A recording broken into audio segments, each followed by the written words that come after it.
We are here coming at you live from the atrium of the Ronald Reagan building. My name is Nick Martin, CEO of TechChange, and we're here with Martine. Martine, you were on camera last year with me. Here you are again.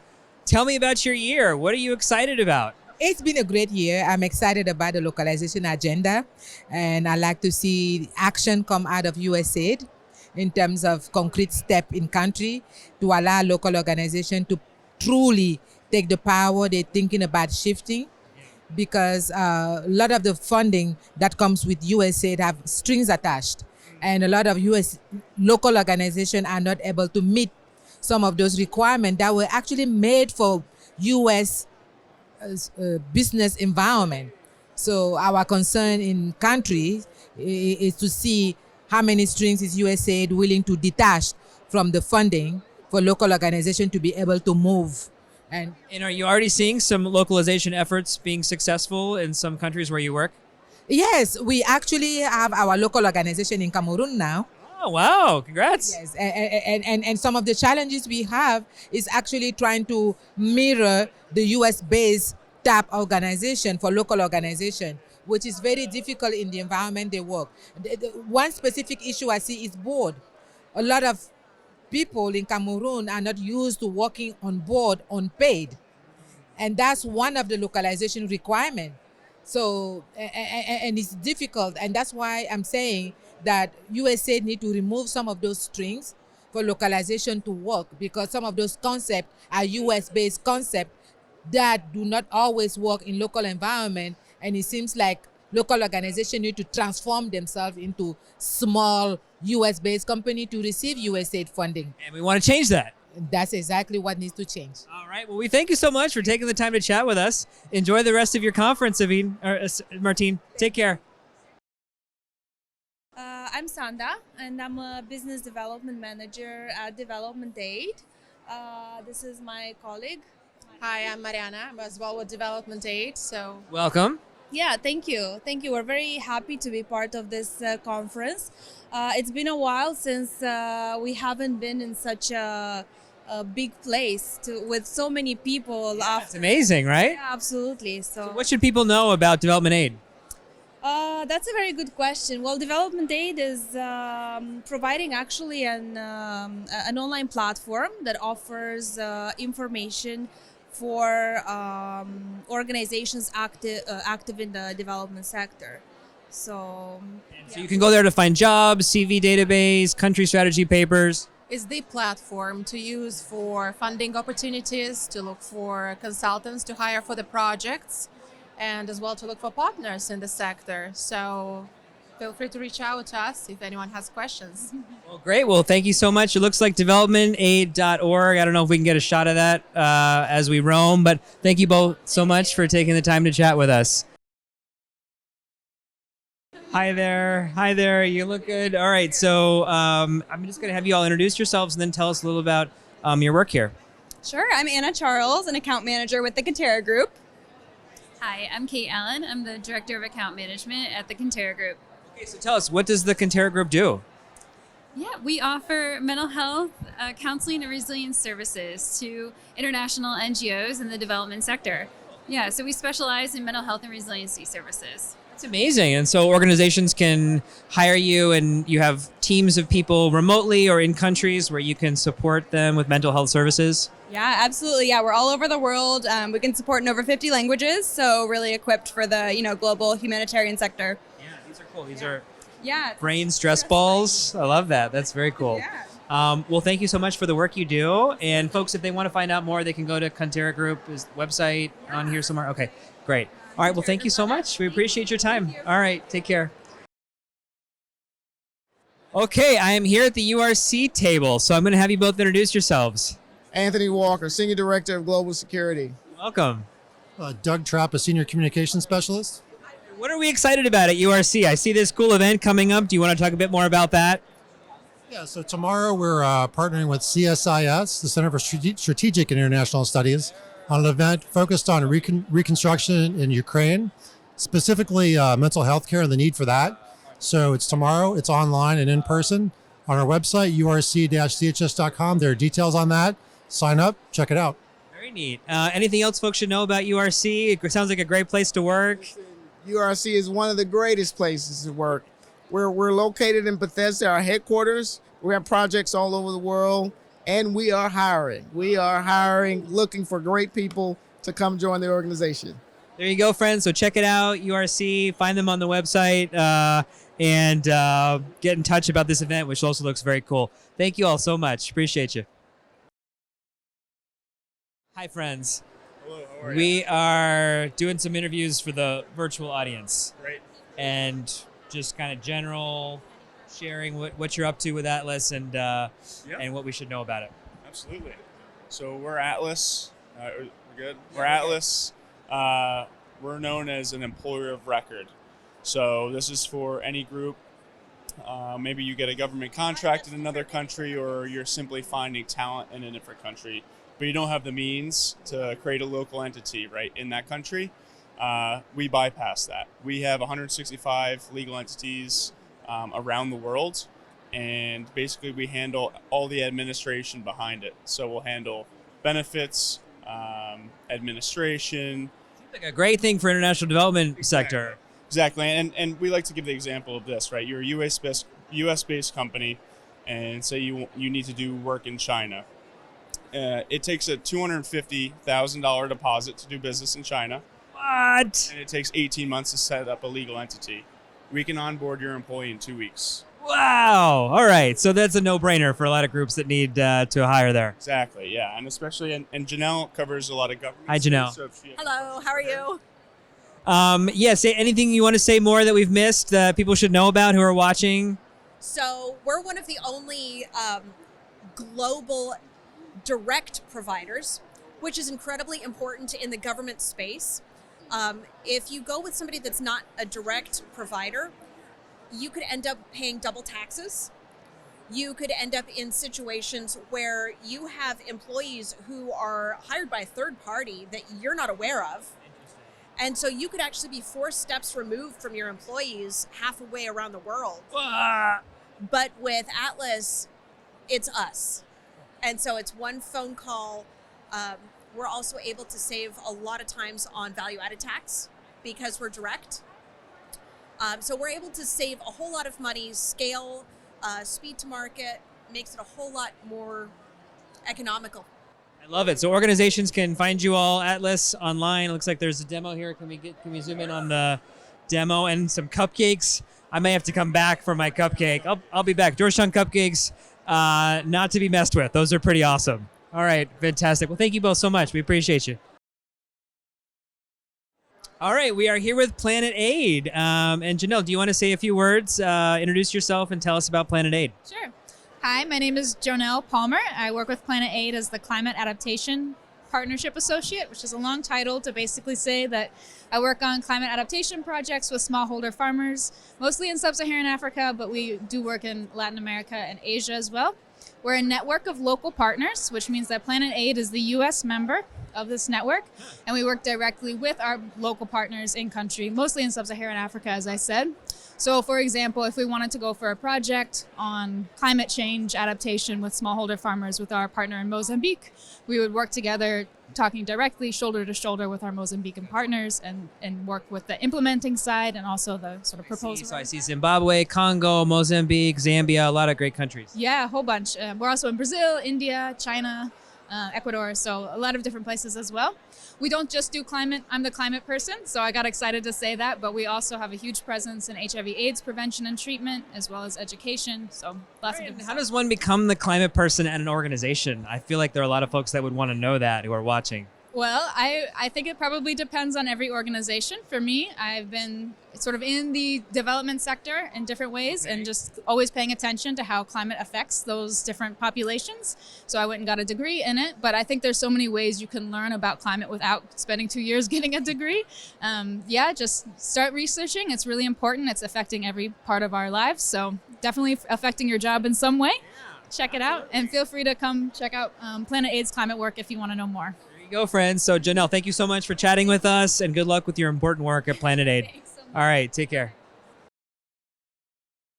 Okay, I'm going to start by just having you introduce yourself and tell us a bit about agenda. Yes, All right, let's talk about it. Awesome. Sorry, am I looking at the camera? Me mostly. Okay. So my name is Nduulwa Kowa, and I work with Agenda Global. We are an international strategic communications firm. Right now, we are a prime contractor with USAID's Office of DEIA. So we get to work with the first ever Chief Diversity Officer. That's pretty cool. Yeah, so I get to do really cool work ranging from traditional PR to social media, video development, all the things. And how did you find your way to this job and this role? It sounds so great. Yeah, absolutely. So I've been in this role for about 5 months now, and I learned about it actually through a network called Black Professionals in International Affairs. This is my first official international focused role, so it's super exciting. Amazing. Yeah. So that's how I found my way into Agenda, and I just love my work so far. Fantastic. Well, we thank you for the work you do, and sounds really exciting, and thanks for sharing your story today. Absolutely. All right, take care. All right, I am at the EnCompass booth, one of my favorite organizations, and I'm excited to chat with you both today. So you want to say hi, introduce yourselves, and tell us what is exciting about EnCompass in May 2023. What keeps you going? What keeps you passionate? Thank you so much, Nick. My name is Aida. I work in EnCompass as a talent acquisition specialist. And what keeps me going in EnCompass? Oh my God, this is the place where you want to work. I'm ready. Can I apply right now? Is that possible? For positions. So one of the slogans that keep me going is because we have the work that fits your life kind of work mode. Work-life balance. Right. Very great. We're not perfect. Mind-work balance. We're not perfect, but we're really, trying. And I love it because of the appreciative inquiry method we use. So we look at things that are working well and want to do more of that. We don't focus on what is not working. We learn from them, but we grow. So that's one of the best things, I love this. Yeah, thank you. All right, Heather, what do we add to this? It's a tough act to follow, but what are we adding? Hi, I'm Heather. I'm a senior talent acquisition specialist with EnCompass. May is a tremendous month for growth for us. We are recruiting lots of open positions, trying to fill and staff up proposals we've run recently. So that's going really well. Yeah. I love it. Anything else the audience who is watching virtually should know about EnCompass? Any interesting projects or what we got? We're an incredible place to work. Come work with us. Yeah. This is a glowing endorsement. I might just have to apply after this. Hey, thank you both so much. We appreciate you and your time. All right. And we're going to come over here now. Okay, we are here live. I'm going to ask you to introduce yourself and share a little bit about your work. Sure. Mauricio, Vera. I am with Vera Consulting Group. I'm a consulting firm. But I think more importantly, I used to be the director of small business for USAID for about 13 years. It's a big job. Yeah, well, it was a very big job. And I retired about 2.5 years ago. And since then, I've been doing a lot of freelance work and also represent a couple of companies that are here. I think you're staying pretty busy. Very much so. So, retirement is good. So what are you most excited about in your current capacity? Well, I've always loved international development, and I always loved, in particular, helping small businesses that are trying to get work in international development. So I think, this conference today is just an example of us coming back together. I know this is not the first time we've had an in-person event since the pandemic, but that's good. That'll make for a great blooper reel. Hey, it's okay. But it seems like the energy level here is so good. And I see a lot of my former, I wouldn't say clients, but companies that I used to support in their efforts to try to do business with USAID. I think it's just great to see them here. Many of them have grown significantly, and it's just great to see a lot of faces that I know that are doing all the good work. Mauricio, can I ask you, you're at the tail end of your international development journey. Somebody who's just starting out or thinking about starting out in international development, what advice would you give them about this sector, this career path, this journey? Any wisdom come to mind? It's just an amazing experience when you actually get out in the field and you talk to, the recipients of the work that we do. That was, when I was at USA, that was the most special part of what I did. When you actually see, people telling you how the efforts that we did changed their lives, 180 degrees. They're now successful. They were able to grow their business or their family life. I mean, before they were not, especially in the economic growth sector, where you actually really saw the impact of the work that we did. It was really special. And you can do it, virtually, but when you actually get out there and you talk to these people, it's such a special feeling. So it's a great career to pursue. It's fulfilling to the extreme. I mean, you could do what I did, helping small businesses and lots of the federal agencies, but I used to tell people I had the coolest job in the world in the government, because I was helping, small businesses in an agency where the impact of the work that we did was so significant. And I got to go overseas and, yeah. Well, we thank you so much for everything that you brought to our lives in the sector and the work that you do and the work you continue to do. So hope you enjoy the event and good luck. Thank you very much. All right, take care. Take care.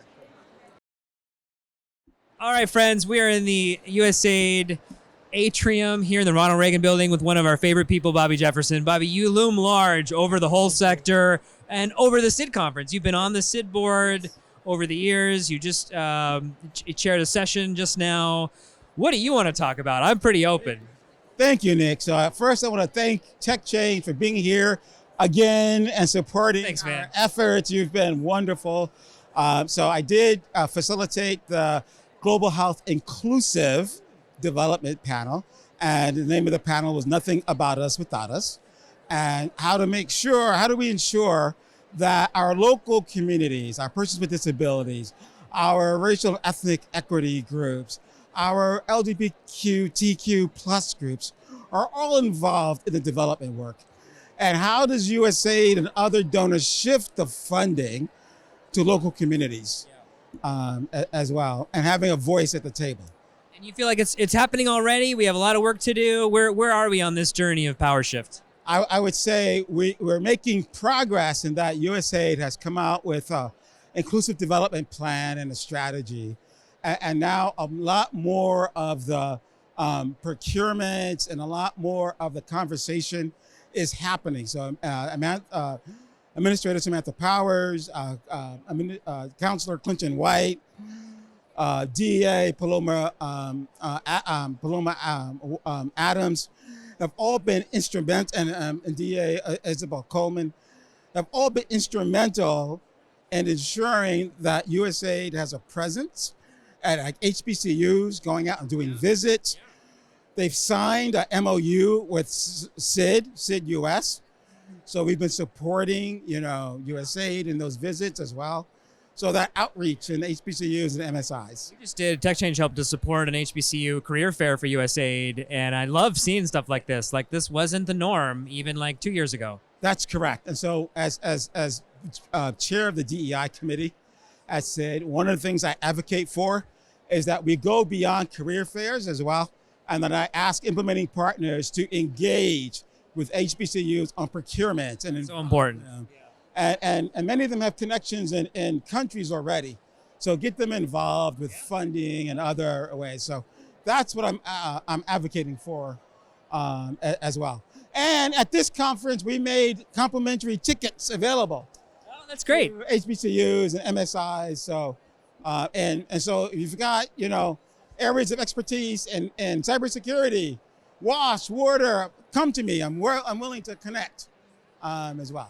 And DEI is hiring, huh? Yeah, DEI is hiring, but more importantly, I'm happy to connect and network small businesses, women-owned businesses, LGBTQ plus owned businesses, and non-traditional partners into the SID network. That's a ringing endorsement. So, Bobby, we thank you for your time, for your wisdom, for your passion, and excited to share the rest of the conference and the day with you, friend. Appreciate being here. Yeah. Thank you Hey, man. You bet. You've been wonderful. Awesome. Okay. All right. Thank you, guys. Thank you, everyone. That was great. That was great, man. Yeah. Hi, friends. It's Chris. We're still here at the SID conference. We're talking to a bunch of folks. We're going to come over here and talk to this gentleman here, Michael. Hi, how are you doing? Michael, nice to meet you. Project Director for Propel Adapt, which is our new global health funded project from USAID. It's funded by the Office of Population and Reproductive Health and for Action Against Hunger. It's our first multi-country, multi-year project working with the Bureau for Global Health. Action Against Hunger is a 45-year-old organization that's working all across the spectrum on ending hunger from acute malnutrition and severe malnutrition, all the way through food security and livelihoods. We have 8 program offices across East Africa and Southern Africa, as well as Haiti. Excellent. So is this your first time at SID? Yes. And yeah, this is our first SID event. We joined SID last year. Very excited to be part of the team here. This is a venue that we're very keen to both work with the other partners that are here, as well as meet with some of the folks from USAID and other donors. That's excellent. So can you talk a little bit more about how maybe the theme of this conference fits into the work that you're doing? Sure.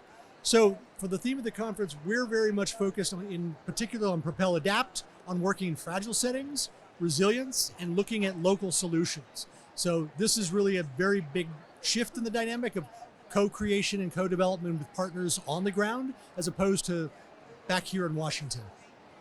Excellent. So what are some of the other things that you're working on, or some of the things in these maybe more local areas that you want people to really focus on? Sure. So in South Sudan and Zambia, we're working on projects where we are focused on gender-based violence prevention and doing a research study in collaboration with UNFPA and UNICEF. We're also doing a project called Seeds for Hope, which is a more community-based effort to try to get people involved in food security and livelihoods, rather than just providing healthy foods to grow. It's a more holistic community-based approach. That's excellent. So thank you for talking to us today, Michael. Pleasure. We'll look forward to seeing you again next year at SID. All right, great. Hello. Hey, friends. We're going to come over and talk to these folks here. Hi, I'm Chris from Tech Change. Is this your first time at SID? This is our personal first time at SID. Yeah, so for us as booth exhibitors, it's our first time. Yeah.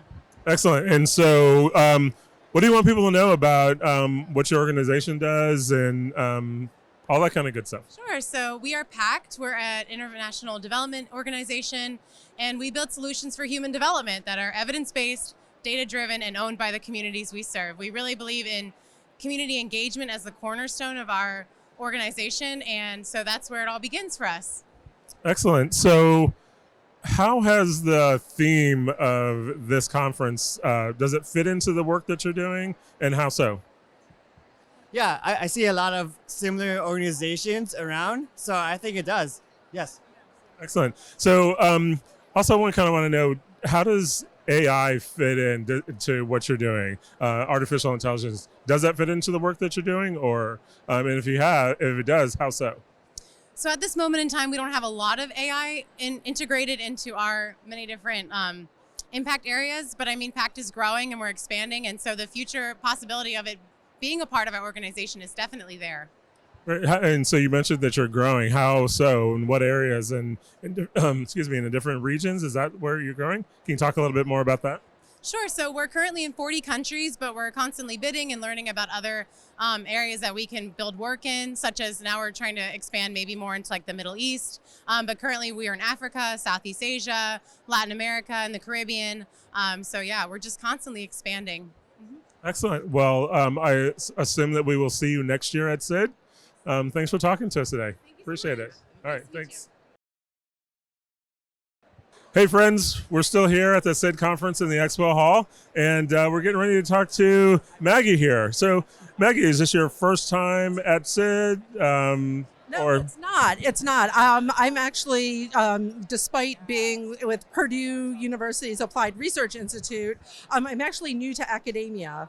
And I've had about a 25-year career working for USAID programming, State Department, USDA, that type of thing. So I've been a regular at SID for a number of years. So you're familiar with the whole SID conference. And so interesting. In this new role, how do you feel like the theme of this year's conference fits into your work in academia now? Well, I think, our whole emphasis at the Purdue Applied Research Institute is really about promoting that learning and innovation that takes global development forward, which I think is, sort of really the theme of what we're trying to hit here.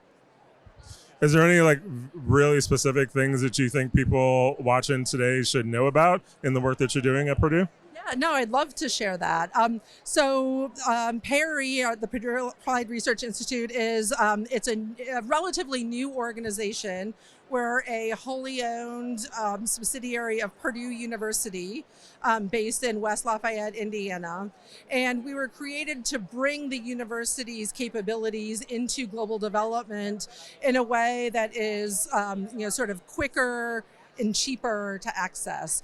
Having sat on the other side of the desk for a long time, I think a lot of development organizations, whether it's funders, implementers, partners, understand the depth of expertise that a university can bring. But frankly, we also know they're difficult to engage with, and they're expensive, and they take a long time, and they don't always know how to produce the types of deliverables that everyone needs. And that is the gap that we're trying to bridge at PERI. Is sort of navigating the university and being able to participate in collaborative program design in a way that benefits lower and middle income countries. Yeah, so you're really focusing on inclusivity as part of the work that you're doing, correct? Absolutely. Okay, awesome. Well, thank you so much. We appreciate you talking to us, and we're going to keep moving, friends. Thank you. Bye-bye. Hey friends, we're here with Peter at the SID conference in the exhibit hall. So is this your first year at SID, Peter? Or this is actually my second year at SID. Had a very successful time last year. Met quite a few very, very technical, wonderful technical people, and enjoy coming here and meeting also all of our other NGO colleagues. Excellent. So tell us a little bit more about what Blumont's doing and the work that you're doing in this area. Blumont is in the field of humanitarian assistance. So we are primarily camp management infrastructure in the Middle East, Syria, Iraq, and Jordan. We also, though, do work in governance and WASH within those areas, those regional areas, as well as West and East Africa. And we've been around for several years with very successful programs, and we're looking to continue to grow. So being at SID, meeting these wonderful people gives us that opportunity to continue expanding. Excellent. So the theme from last year and the theme from this year, how is the power shift theme working together with the work that you're doing at Blumont? I mean, it works very, very well. We are an organization that will continue moving forward with continuing sustainability. The power shift is just a nice way of looking forward, I think, with us, with all the organizations. I love it. Excellent. I'm a fan of it. So. Awesome. Well, thank you. We appreciate you being here. We'll look forward to seeing you at the next year's conference. We look forward to it. Thank you very much. Thanks, Peter. Friends, we're still here at SID in the exhibit hall, and we're going to talk to this gentleman about Seamless. Hi, yes, very happy to be here at SID-US. Last year was our first time attending the conference, and we decided to exhibit this year.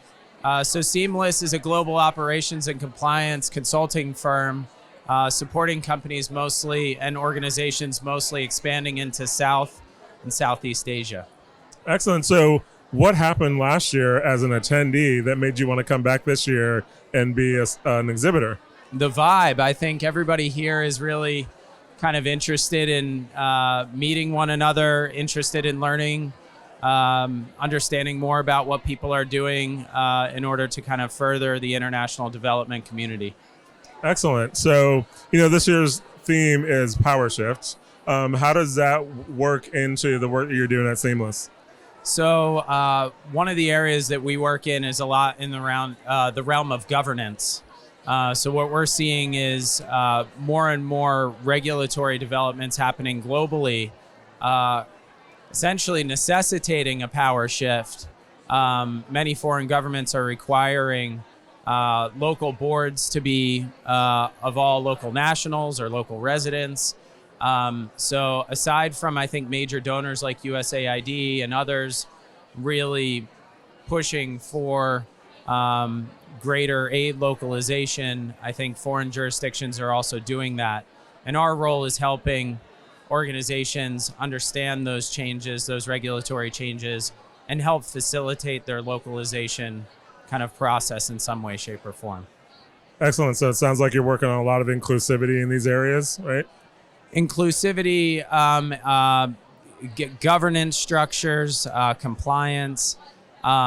So, really I'm powered by my team members, which are mostly corporate secretaries, certified accountants in their home jurisdiction. So, our role is really to kind of translate the local requirements from a compliance perspective to our clients that are based here in the U.S. So oftentimes we're working with, the folks within the CFO's office, the folks within the CHRO's office, or COO's office if the organization has that kind of function and that global ops function built out. Wonderful. And I'm sorry, I didn't get your name in the beginning of this. Michael Green. Michael Green at Seamless, doing the good work. Thank you, Michael. Appreciate it.